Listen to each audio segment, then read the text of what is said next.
Hey, what's up, gang? This is Donald from Donald Plays here. I just wanted to connect with you guys about the full length episode this weekend. You guys might have seen my short I posted about it, but yeah, due to unforeseen circumstances, I just was predetermined that I wasn't able to complete a full length episode. I tried and I couldn't because I literally the game was too buggy. I couldn't get the episode done, which is a real bummer because we were on the last quest of the Thieves Guild. So instead, I decided to kind of recap and go through the episode with you. If you're a really hardcore fan, you might enjoy this, but just to tide us over till the next full length playthrough, which will be this weekend. So right now, I'm just gonna probably go over the details of what the quest would have been in the Oblivion wiki. Yeah, so I am intrigued. But yeah, it's unfortunately Elder Scrolls is not a stranger to bugginess and quests not working and people getting stuck in the landscape and different things. And but yeah, we were on the last quest. We were on the ultimate heist. The quest before that, yeah, the quest before that we completed was the on the heels of the boots of Spring Hill Jack. And so we had these boots. We knew that the Gray Fox was looking for something to do with the Elder Scrolls, which is very fascinating. What would you want with an Elder Scroll? Because my understanding, I'm not a lore expert by any means, but my understanding is that the Elder Scrolls are sort of obviously the namesake of the game, the Elder Scrolls Oblivion, the Elder Scrolls Morrowind, the Elder Scrolls Skyrim, etc.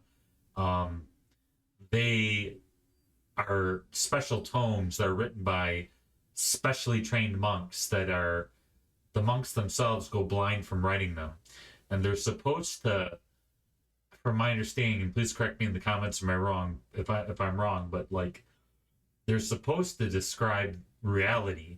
So like what the Elder Scrolls would call Mundus, they call reality Mundus. So the Elder Scrolls are like history being written in real time or something like that. So it's very intriguing why the Gray Fox would want something so powerful. So let's see what he was up to with the ultimate heist. Okay, it looks like they give kind of a quick walkthrough, but let's do the detailed walkthrough. Once more, Amosai summons you to see the Gray Fox. See, Amosai. Oh yeah, Amosai was the lizard that we trained in with. So he didn't quite get in. We beat him out in the beginning to get into the guild, but he joined later and rose up the ranks and apparently got above us somehow. This time, Amosai will send you to Othrello's house. Othrello's house. Okay. Yep. Is a noble in the pocket of the Thieves Guild, I think. In the Imperial City, the last three quests were preparation for the ultimate job: retrieve an Elder Scroll from the Imperial Palace. He makes no secret that this would be the most dangerous and daring task, and warns you to be prepared. He gives a detailed plan for the heist, involving going through the sewers into the Old Way, an old escape route to reach the Elder Library, impersonating Celia Cameron to intercept the scroll, and making a getaway. He gives you the Imperial Sewer Key for access to the palace sewers, the restored arrow extrication, and the boots of Spring Hill Jack. And he also tells you there will be no blood price during this quest. So I think the blood price means we can't kill anybody that is not like a dungeon monster or something. The arrow extrication. I wonder if there are any more details. There must be an arrow that we picked up. What's its it's one of the wow, there's like 1, 2, 3, 4, 5, 6 special arrows. Huh. It's just I think it just is for this quest. It's not like has any special abilities per se. And the boots of Spring Hill Jack, which I think allow us to jump very far. Yeah, he requires patented.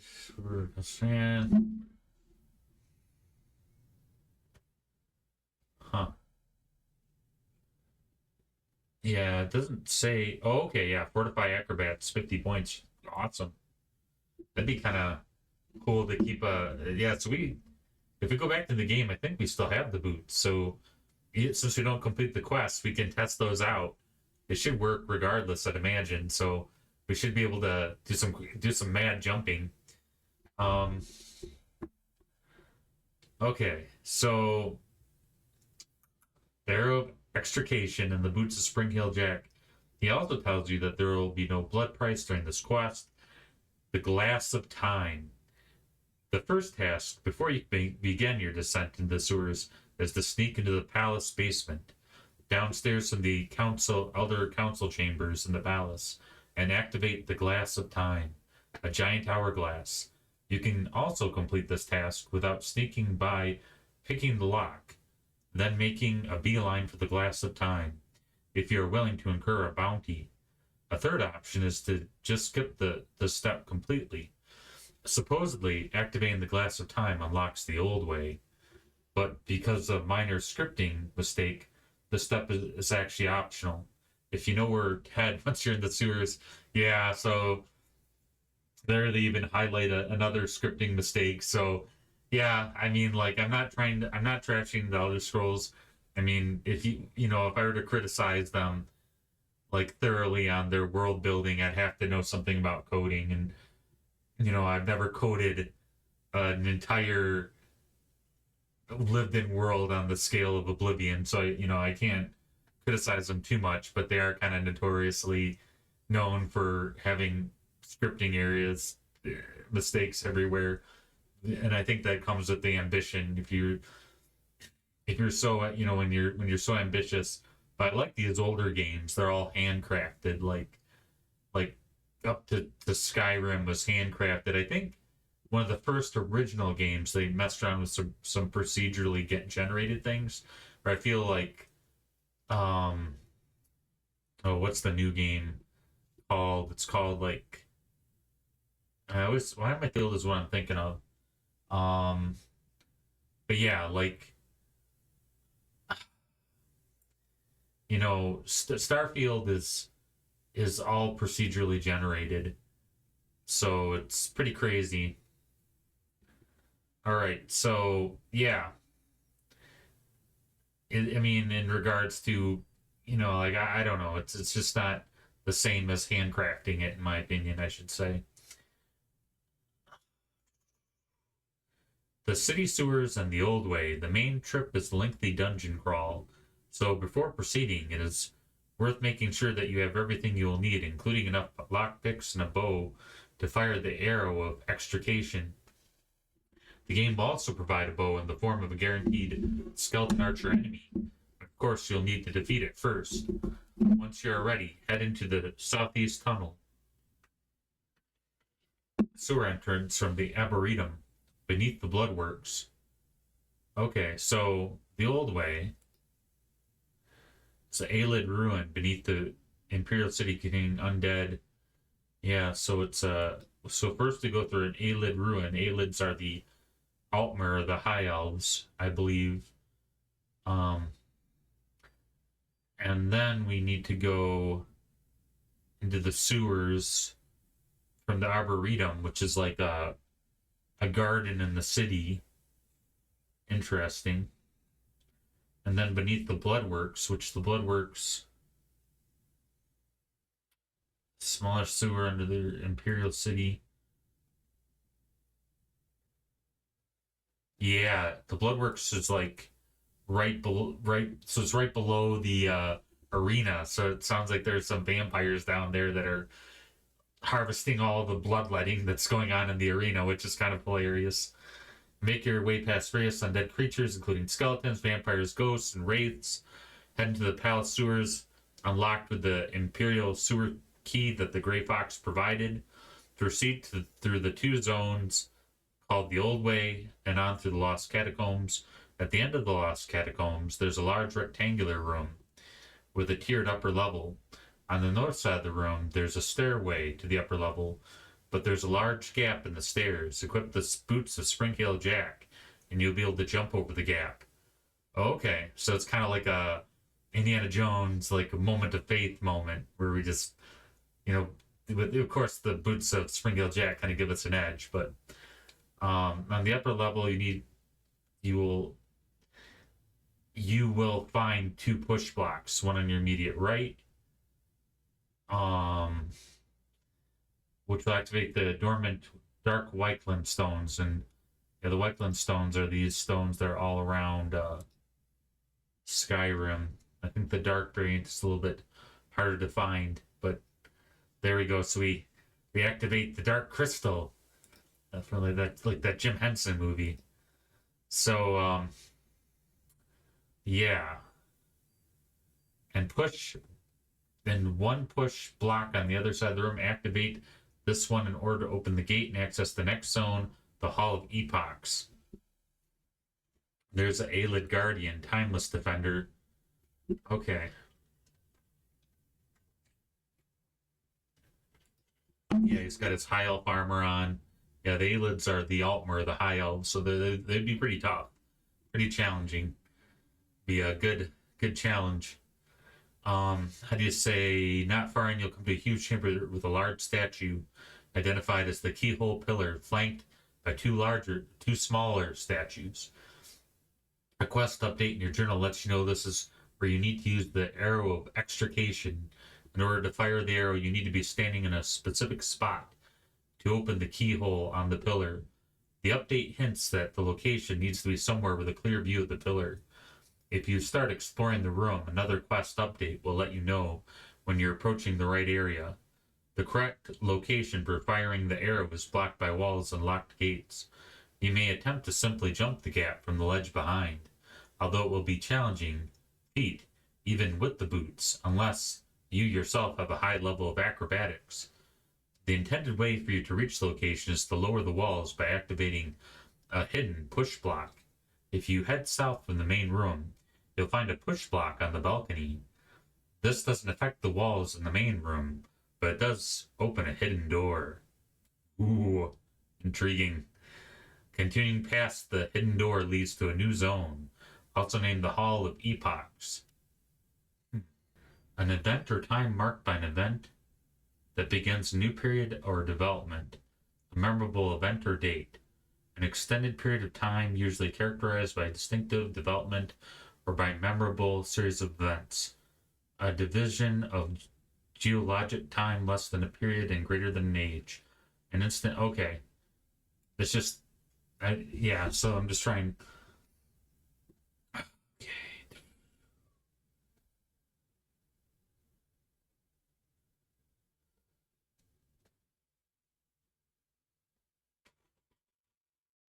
I was saying the Hall of Epoch, so it's like, yeah, Hall of like endless ages or something. The push block you're looking at is, at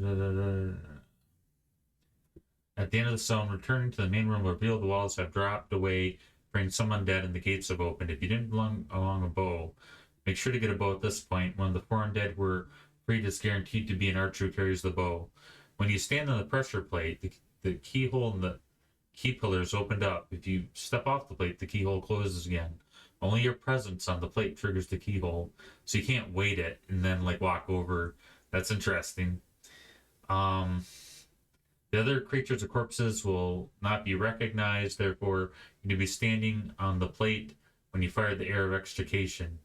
The game will say you only have 1 chance, but if you miss, you can just retrieve the arrow and try again. Still, you may want to practice first with a few regular bow arrows, aiming for above the keyhole and not straight at it, since it's an incredibly long distance shot. Watch for the puff of dust that indicates the arrow hits and listen for the sound. So a lot of testings of thieves skills, like acrobatics and archery, are very much stealth skills. Maybe not thief, but stealth kind of tests.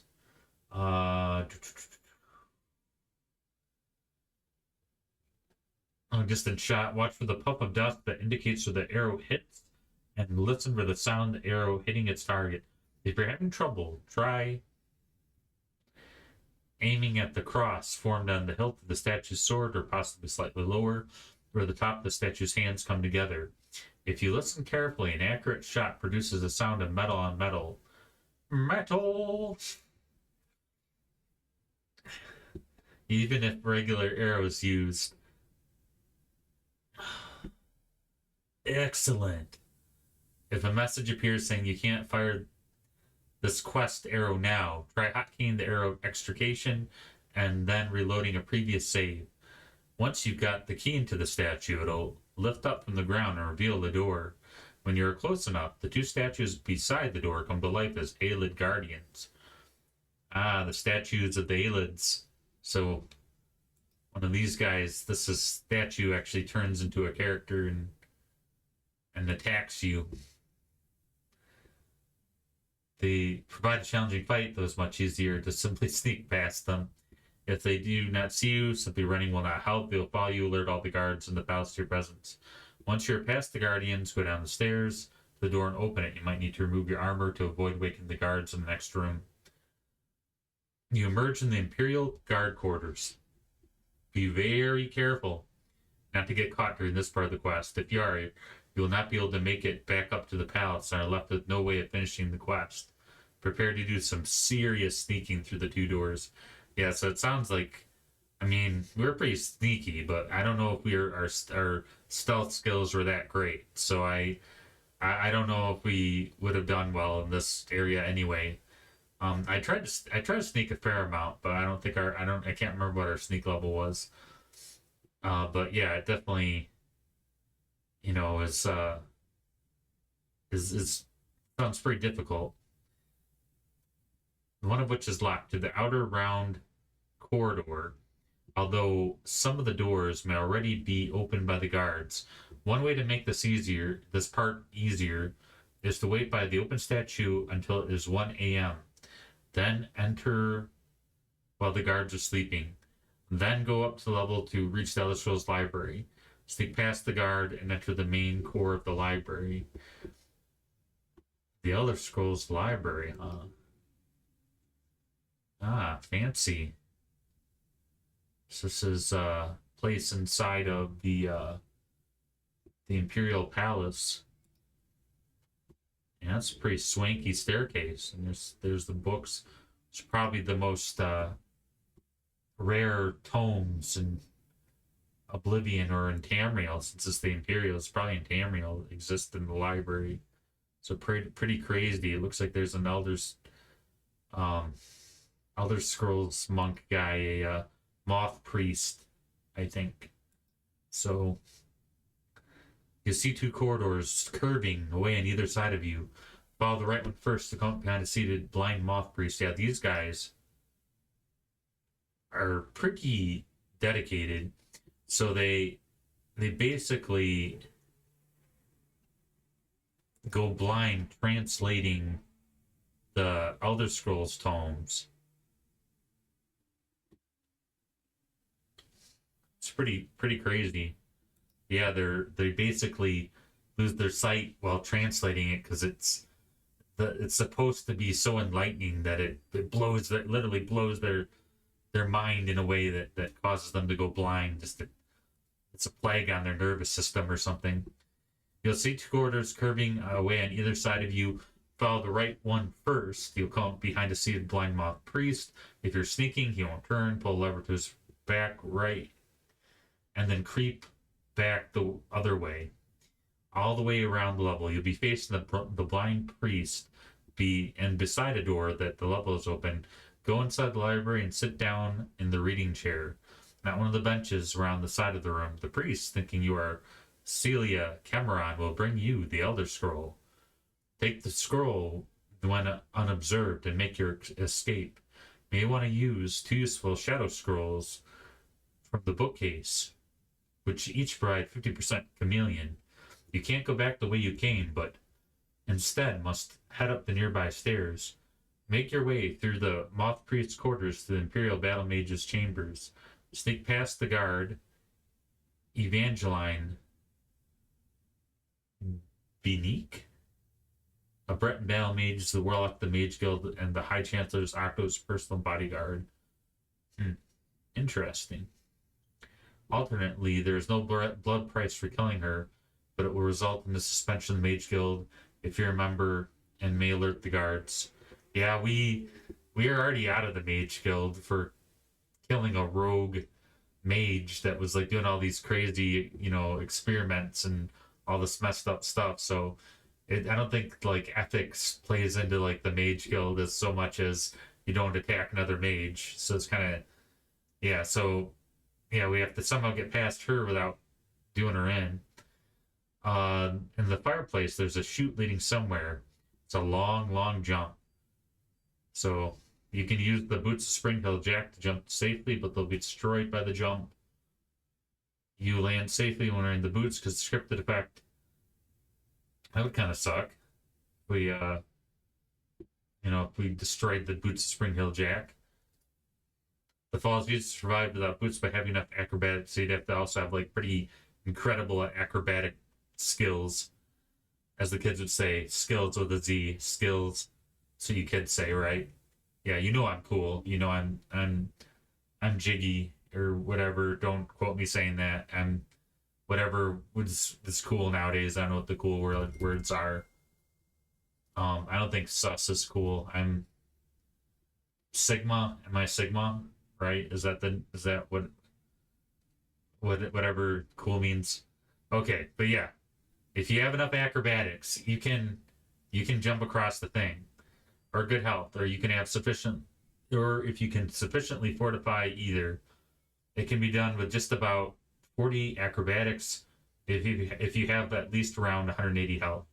Don't re-equip the boots without saving first, because if you jump with them on while still on the quest, they could be destroyed. There's a small sloped ledge just a few feet below the grate itself that can be used to briefly slow your fall. While not a great help, this ledge will save you a few health points that could ultimately be the difference between life and death.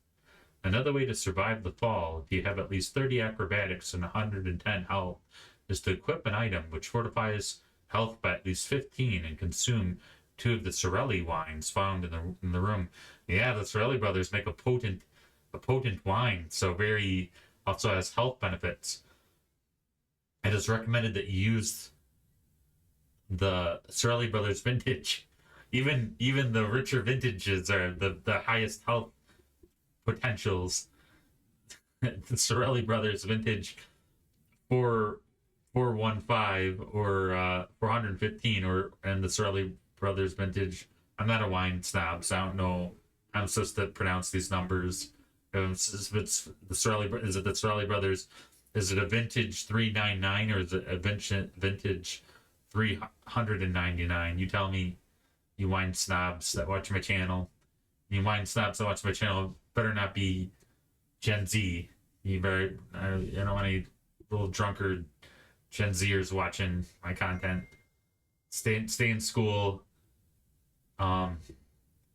Drink when you're 21 and in moderation, and you'll retire when you're 35 and be a Bitcoin billionaire. It's guaranteed.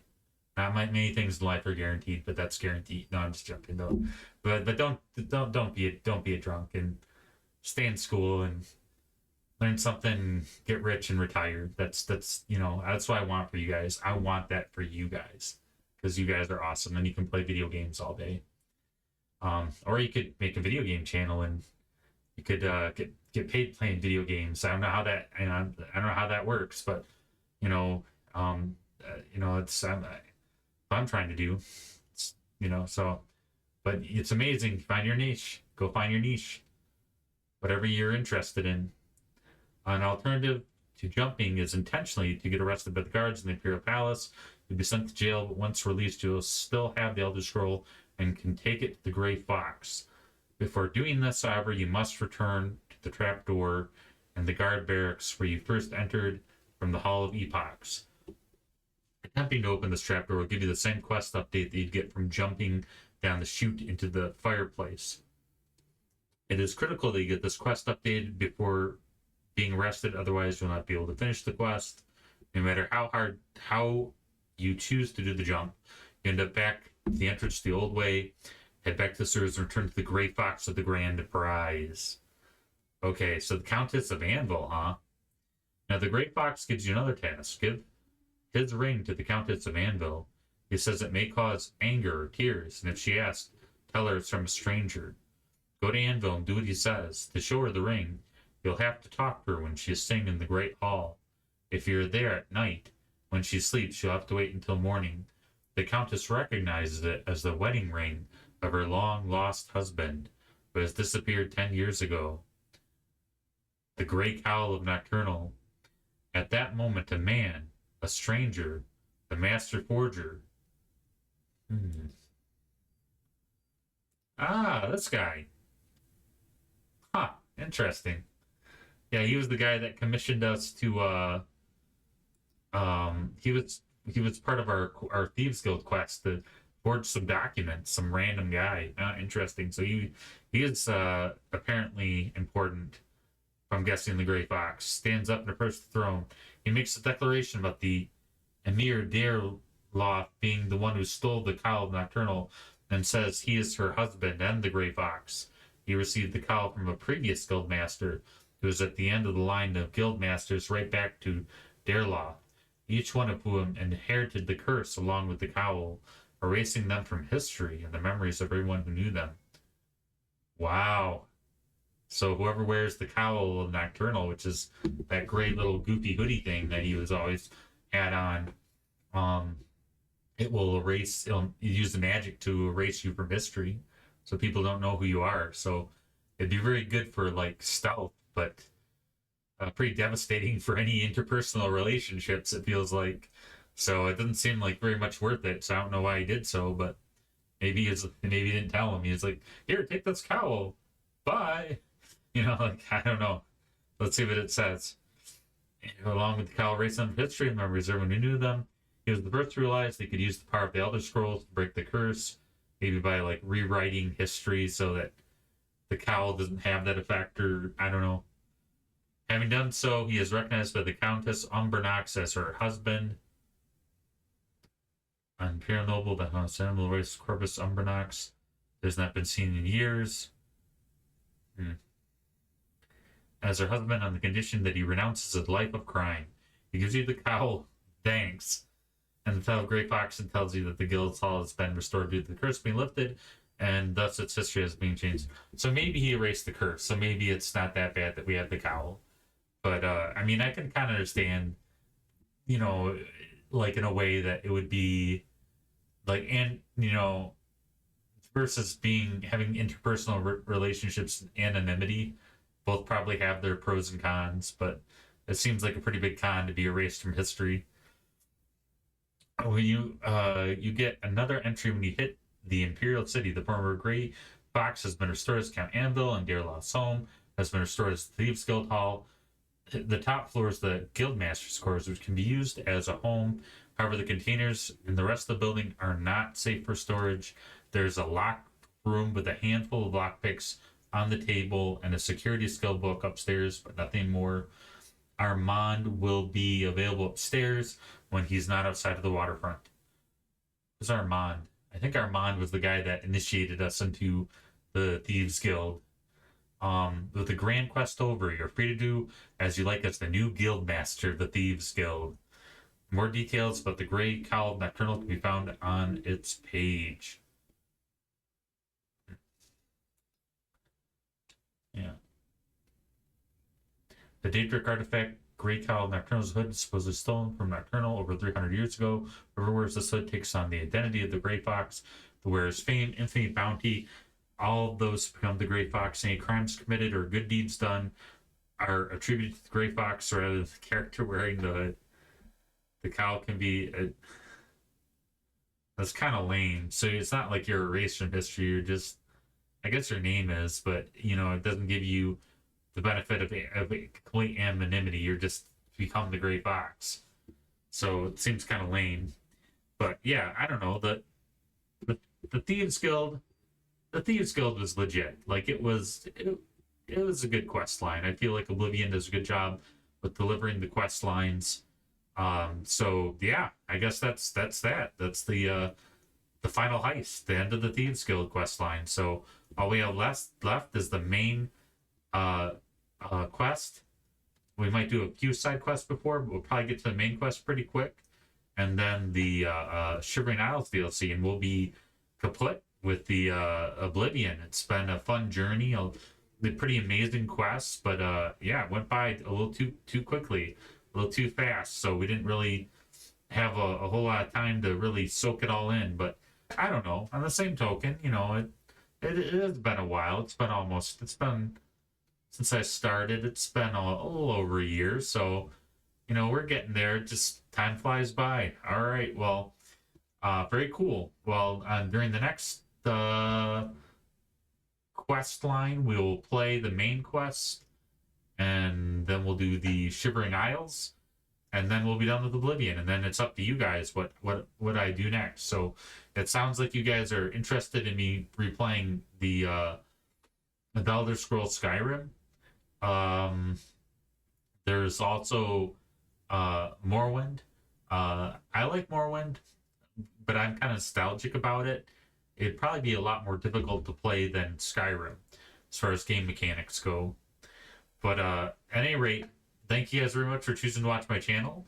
Please like my videos if you enjoy them, and please share my content if it entertains you and you think it might entertain others. And yeah, we'll look forward to seeing you guys again for another adventure in Cyrodiil.